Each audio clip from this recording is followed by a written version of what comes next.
দেখেন ড্রাগন ফল এগুলো কিন্তু কালকে আনা হয়েছে, আজকে না। ভিডিওটা আমি শুধু বাচ্চার জন্য আনলে যে শুধু বাচ্চা খায় এরকম কিন্তু না, সবাই কিন্তু খাওয়া হয় ঘরে। এগুলো কোনো কাম আমি ভাবছি কি লেসুর সাথে হয়তো, এই পাতাগুলো লেসুর সাথেই হয়তো। আর এখন দেখি এগুলো আলাদা গিফট দিয়ে রাখছে লেসুর সাথে। হচ্ছে আমার বাজার, এই যে চিংড়ি মাছ আনছিলাম, এই যে চিংড়ি মাছ, রুই মাছটা কিন্তু বেশ বড়। আমি রান্না বাড়া শুরু করে দিছি। এই যে এটা কিন্তু এই যে চিংড়ি মাছ আমি পাইজা দিছি, খায় না এই ড্রাগন ফল। আমি বলছি যে লিপস্টিক হইব, লাল হইব, এটা খাও। এই যে দেখেন দুন্দুল দিয়ে চিংড়ি মাছ দিয়ে রাঁধছি, কি সুন্দর দেখা যাইতেছে মাশাআল্লাহ দিলে। তাহার অবস্থাটা হইছে এই যে তাহার অবস্থাটা, উপরে কিন্তু আরো আছে। আসসালামু আলাইকুম, সবাই কেমন আছেন? আশা করি সবাই ভালো আছেন। এই যে সামনে দেখতেছেন অনেকগুলো ফল, এই ফলগুলা কিন্তু নিয়ে আসা হয়েছে আমার বাচ্চার জন্য। আমার ভাই নিয়ে আসছে, কারণ আমার বাচ্চা কিন্তু আজকে কয়েকদিন খুব বিরক্ত করে, ভাত কিন্তু একবারে খাই না, আর শরীরটা একটু অসুস্থ হয়ে গেছে, দুর্বল হয়ে গেছে, সেজন্য নিয়ে আসা হয়েছে। এই যে এখানে দেখেন ড্রাগন ফল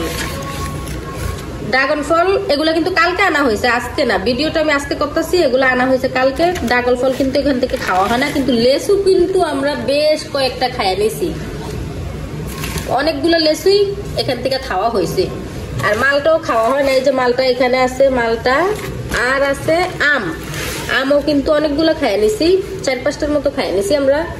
বাচ্চারাও খাওয়াইছি, আমিও খাইছি। মানে শুধু বাচ্চার জন্য আনলে যে শুধু বাচ্চা খায় এরকম কিন্তু না, সবাই কিন্তু খাওয়া হয় ঘরের।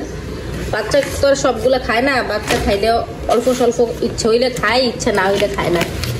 এই ফল খাওয়াইতে গেলেও অনেক প্যারাশনি করতে হয়, 1 ঘন্টা পার করতে হয়। আর এখানে আছে আপেল 3টা আপেল খাইছি আজকে সকালে, আনছে তো কালকে বেলা, আজকে সকালবেলা 3টা আপেল খাইছি আমরা 3 জনে। আর আমও খাওয়া হয়েছে, লেসু খাওয়া হয়েছে সব থেকে বেশি। আর এই যে ড্রাগন ফল, আর কি কি বাজার সকালবেলা আনা হয়েছে অবশ্যই দেখাবো ভিডিওতে। কি কি রান্না বাড়া করবো সবকিছুই তো দেখাবো ভিডিওতে। এখন আমি এগুলো ফ্রিজে রাখা, তারপরে বাজারের আইটেম দেখাইতেছি। দেখছেন এগুলো কোনো কাম আমি ভাবছি কি লেসুর সাথে হয়তো, এই পাতাগুলো লেসুর সাথেই হয়তো। আর এখন দেখি এগুলা আলাদা গিফট দিয়ে রাখছে লেসুর সাথে, লেসির ডান্ডির সাথে ছিল না, এগুলা আলাদাই গিফট দিয়ে রাখছে লেসুর সাথে। দেখছেন কি অবস্থা। আর এইদিকে হচ্ছে আমার বাজার, এই যে চিংড়ি মাছ আনছিলাম, এই যে চিংড়ি, এগুলো কিছুই গোছানো হয় না, কাটা হয় না, ফলগুলো খুলে মাত্র ফ্রিজে রাখছি।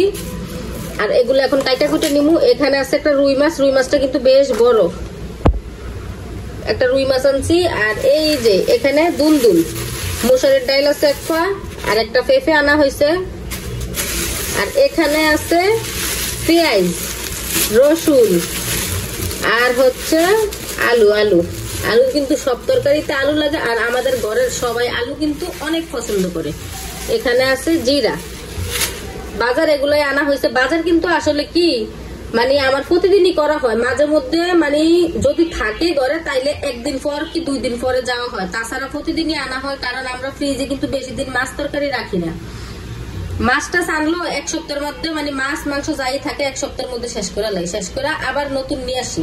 আর মাছ 2-3 দিন পরই আনা হয়। বাজার তো রেগুলারই আনা হয়, মাঝে মধ্যে আর কি 2 দিন পর 3 দিন পরে যাওয়া হয় মাঝে মধ্যে, তাছাড়া রেগুলারই বাজার আনা হয়, কাঁচা বাজার। আমরা ফ্রিজে রেখে বেশি দিন খাবার খাই না, সবকিছু তাজা এনেই খাই। এখান দিয়ে কিন্তু আমি রান্না বাড়া শুরু করে দিছি। এই যে এটা কিন্তু এই যে চিংড়ি মাছ আমি পাইজা দিছি, এই চিংড়ি মাছ দিয়া দুন্দুল দিয়া আলু দিয়া রান্না করা হইব শুকনা করে। চিংড়ি মাছের রান্নার জন্য এই পেঁয়াজ দিয়ে আমি এই যে পাইজা দিতেছি। এখানে কিন্তু কোনো মশলা আমি ব্যবহার করি না, এখানে হলুদের গুঁড়া, মরিচের গুঁড়া, লবণ, আর এই যে কাঁচামরিচ, পেঁয়াজ কুচি, রসুন কুচি, এগুলোই দিছি। এমনি তো অন্য কোনো মশলা, জিরা বাটা, আদা বাটা এগুলো কিন্তু আমি ব্যবহার করি না। আর এই মরিচ কাটলে হয় কি আমার হাত না অনেক জলে, সেজন্য আমি মরিচগুলো আস্তা দিয়ে কুসুম দিয়ে এইভাবে চাপ দিয়ে কাটালে। এখন কিন্তু আমার এই যে এগুলো কষানো হয়ে গেছে, তেলটা বেসা গেছে। এখন দিয়ে দিব আমি এই যে দুন্দুল আর আলু, আর সাথে কিন্তু আছে পেঁপে দিয়া, ডাল দিয়া, এগুলো কিন্তু হইতে আছে। এখন কিন্তু আমি দুন্দুলটা কষানোর জন্য কিছুটা সময় অপেক্ষা করবো, কারণ দুন্দুলটা একটু কষিয়ে নিতে হবে। আর দুন্দুল কষানোর সময় কিন্তু কোনো পানি দেওয়া লাগে না, কারণ দুন্দুল থেকে কিন্তু অনেক পানি উঠে যায়। এখানে কিন্তু আমি কোনো পানি দিই না কষানোর জন্য, এমনিতেই কষে যাবো, দুন্দুল থেকে অনেকটা পানি উঠবো। আর চিংড়ি মাছের এত সুন্দর গ্রান, এজন্য চিংড়ি মাছের তরকারিটা আমি কোনো মশলা ব্যবহার করি না, কারণ চিংড়ি মাছেরই কিন্তু খুব সুন্দর একটা গ্রান, মশলা ব্যবহার করলে এই গ্রানটা কিন্তু থাকে না। দুন্দুলটা কিন্তু আমার কষানো হয়ে গেছে, এই দেখেন এই যে সাইড দিয়ে কিন্তু লেগে যেতেছে, দুন্দুলটা আমার কষানো হয়ে গেছে। এখন কিন্তু আমি দিয়ে দিব পরিমাণ মতো জলটা কিন্তু আমি দিয়ে দিচ্ছি, এই যে দেখতে পাচ্ছেন। বলক আসলে পরে চিংড়ি মাছটা আমি সাথে দেবো। তরকারিটা কিন্তু আমার বলক আসা আছে, এখন কিন্তু দিয়ে দিব আমি চিংড়ি মাছটা কিন্তু আমি দিয়ে দিছি। দিয়া এখন একটু লাড়াছাড়া দিয়ে দিতেছি।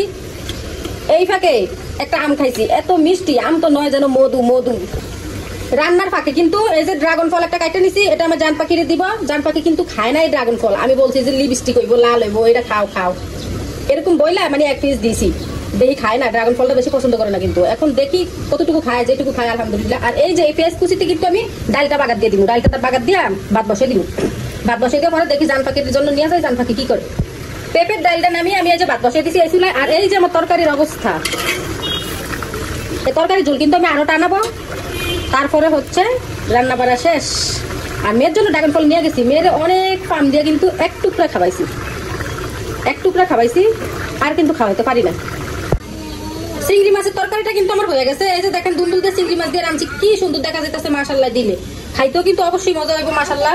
আর এই যে এখানে ডাল দিয়া পেঁপে দিয়া এখানে কিন্তু ভাত হইতাছে। জান পাখি আমরা ধরে টানতেছে, দেখে আসি কি করছে। দেখছেন আমার ধরে টাইনা নিয়ে আসছে রান্নাঘর থেকে। আসো আসো, আইসা দেখি অবস্থা।